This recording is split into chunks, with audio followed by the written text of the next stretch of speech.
birthday party each year, my cousin Marcy, my auntie and Uncle Jack's eldest child, wore a triangular hat and joined the family singing of the traditional birthday song, then seamlessly moved into a rousing chorus of her favorite Passover song.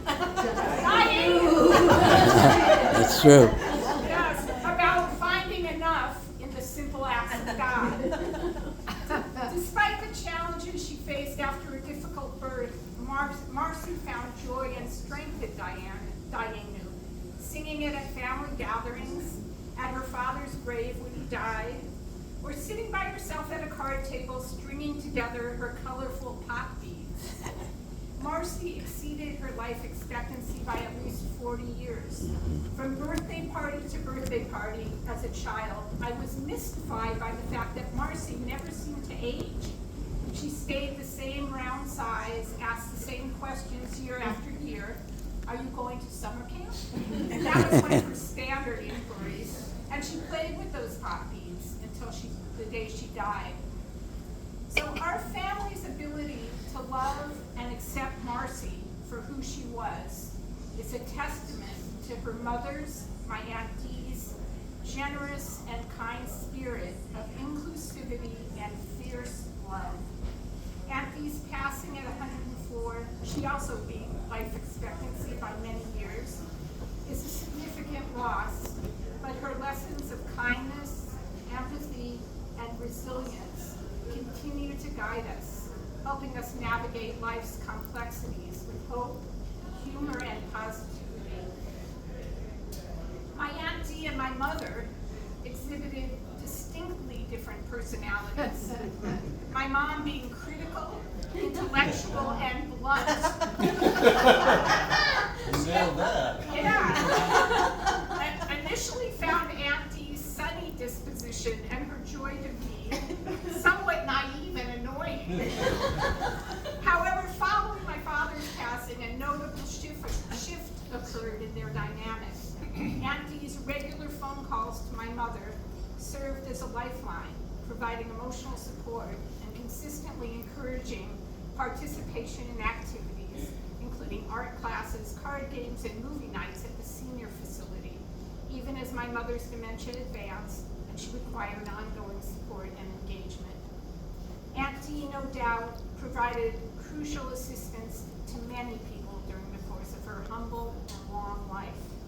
The grace of this woman, the decency and benevolence she demonstrated, serve as a beacon in these very cruel and dark times. The concept of human kindness, merging the essence of being human with kindness, is a dominant thought in my mind as I reflect on the life of my aunt and strive to grasp the decline of human connections. I am rooting for the universal connection that transcends differences in background, belief, and circumstances to ultimately prevail. One afternoon when Marcy was maybe in her 50s, Auntie took her to the Home Depot. While Auntie was shopping, No, Sue, no, yes, I have Sue. to, I have to. Oh, please tell us. Auntie was shopping. Marcy disappeared in the giant store. Auntie got increasingly concerned as she searched the aisles filled with electrical appliances, kitchen remodeling tools, paint, lumber, and building materials. By the time she reached the plumbing section, she felt panicked. She looked down the row of bathroom sinks and cabinets, and then she spotted Marcy, happily sitting on a floored sample toilet. Doing her business.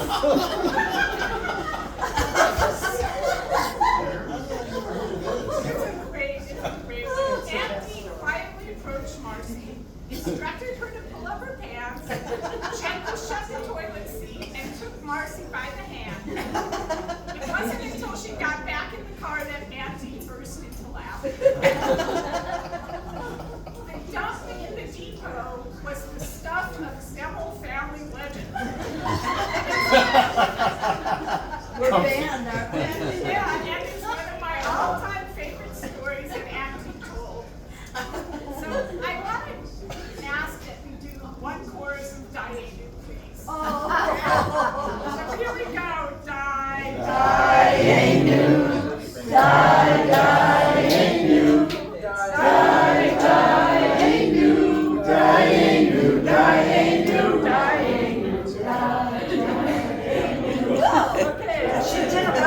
style. It would have been enough. It would have been enough. May my auntie's memory be a blessing. Oh my God. Thank you, Sue. Oh, and then I got one more since we're singing. I know that Auntie really loved to hear Sophie sing. Oh, She please. loved to hear Sophie play her Sophie. violin. So we're gonna get a song from Sophie.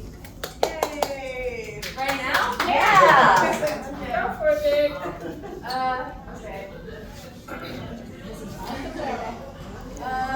Okay. It was, Dee's 100th birthday. Yes. It's kind of the first time that I had probably the guts to sing in front of people. Because her 90th, I hid behind my violin.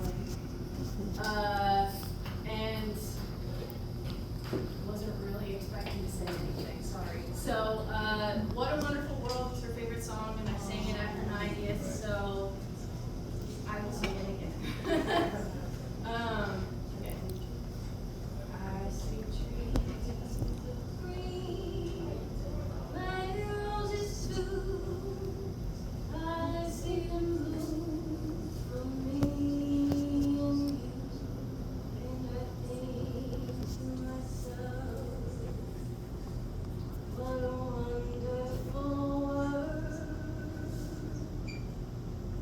I see skies of blue and clouds of white, a bright, blessed day and a dark, sacred night. And I think to myself, what a wonderful world. The colors of the rainbow, so pretty in the sky, are also on the faces of people passing by. I see friends shaking hands, saying, how do you do? They're really saying, I love you. I hear babies cry. I watch them grow. They'll learn much more than I'll ever know. And I think to myself, what a wonderful world. Yes, I think to myself, what a wonderful world.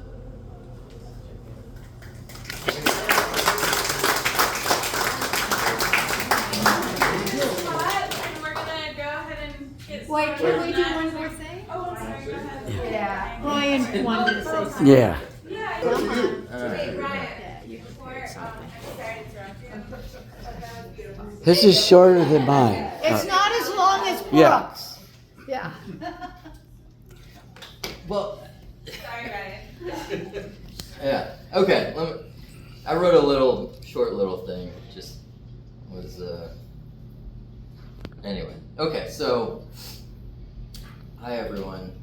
It's hard to sum up a life as full and remarkable as my grandma's. 104 incredible years filled with strength, love, and memories I'll carry with me forever. We were all lucky to have her in our lives for so long, and it's hard to imagine the world without her in it. Some of my favorite memories go back to visiting her, especially at her place in Munster. Spending hours in that back room with Aunt Marcy, sitting on the black couch and making the longest strands of poppies we could, like it was an Olympic event. Racing into her bedroom to spin that old exercise bike as fast as we could. Convinced we were powering the entire neighborhood. All of us cousins would jump on her big bed until she inevitably came in, yelling at us to stop before we would break everything. Grandma had her Michigas and her charm, like always dressing me in white, from head to toe, shirts, pants, socks, shoes, all white. Still not sure if she thought I was headed to a party or just really wanted me to look extra clean. And I'm surprised she wouldn't spray me down with Pine Sol at the same time. I'll never forget the flea market days, driving into the city, packing up her car with all kinds of treasures and junk and hauling it back to her booth, where she'd spend hours just selling all her stuff at the flea market. We'd pick up Aunt Marcy from the group home, and of course all the visits to Luby's. One of my favorite memories was we went to Grandma's favorite Chinese restaurant, and Aunt Marcy ate the entire fortune cookie, fortune and all. And next thing we knew, Grandma was yelling at her, "Spit it out, Marcy!" Is that before Home Depot? This would have been after that. Golden Palace. Spit it out. Spit it out, spit it out. Just patting her on the back, and the whole restaurant's looking at us like we're nuts. But she never let me leave without loading me up with candy and gum, and I would bring back like a backpack full of it. I'm pretty sure I still hold the world record for the biggest gumball ever chewed. Anyway, I'll miss her deeply. I know her spirit and her impact live on in all of us, and I'm grateful for every memory, laugh, and moment. Love you, Grandma.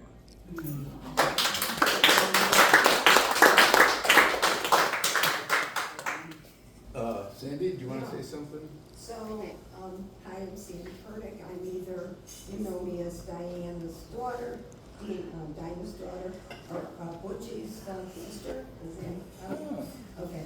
And I just realized recently that I'm the next in line. Because so many people, Dee lived so long. She was wonderful. There's so many people who died in between that now it's me.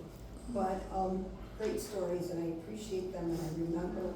I love Marcy. She was just a year or so younger than I am. And, knew her and thought she was great. And thought that TMGX dedication to her was exemplary at a time when most parents didn't do that. Now, it's, now everybody does that. But at that time, you really didn't do it. You put your children away, you never saw them again, you don't realize how really prevalent that was.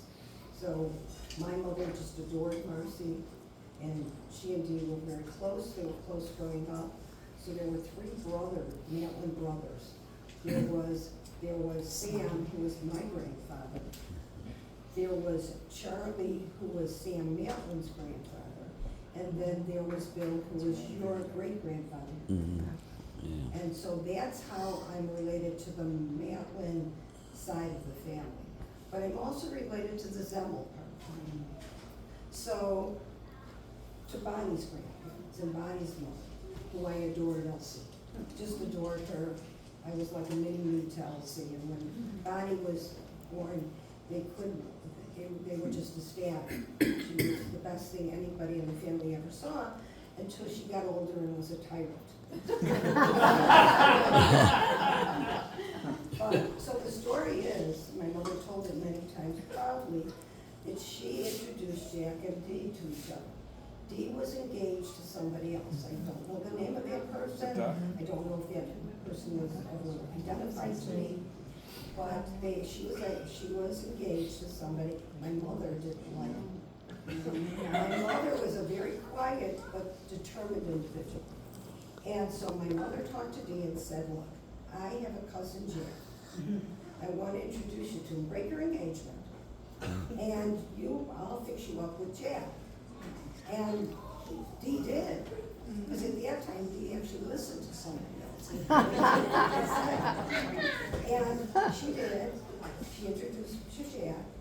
And they eloped. At the time when you went to elope, you went to Crown Point, Indiana, because they didn't have blood tests and they didn't have waiting lists, or waiting period, like a period where you could get out of it. So they eloped to Crown Point, Indiana. Jack drove and they took my mother with as the witness. And that's how they met. So you're all here because of my mother. Uh-huh. Lovely to see you. Here, here. Yeah, good story. I didn't know that story. I know that everyone wants to go and eat, but I do have just a few things to say about my Auntie Dee. My Auntie Dee was so special. One of my very first and favorite memories was when they lived on McKinley Street in Gary. She planted tulips one year along the side of the house. And I, living in an apartment, was mesmerized. You can dig dirt. I mean, you know, and she showed me how to plant the tulip, and she goes, anything you put in the ground and you treat it, you give it some water, it will grow. I was like 7 years old, so I went home and I planted quarters, nickels, dimes. And every day I went out and I would water this money, and nothing ever happened. That's great. I don't know that I ever got the money back. That's great. It was, you know, a very funny thing, and nothing ever grew. I loved going to the flea market, and someone had mentioned something about Auntie Dee reinventing herself every time there was a new chapter in her life. And she was so resilient, and she taught me that, you know what, life is going to hand you lemonade, or lemons. There's no way around that. What you do with it is important, and how you deal with the things that happen in your life. And she said, make lemonades. It was very simple, True. but very, you know, and talking about driving with Auntie Dee.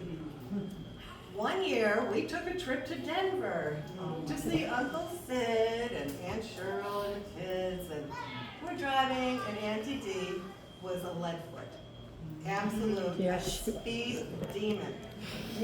And then Uncle Jack was like, okay, 5 minutes, you have 5 minutes. We're all gonna be in the car in 5 minutes. They left Rip. We drove off, and I'm in the back seat, and I'm like, this is great, there's so much more room. Where's Rick?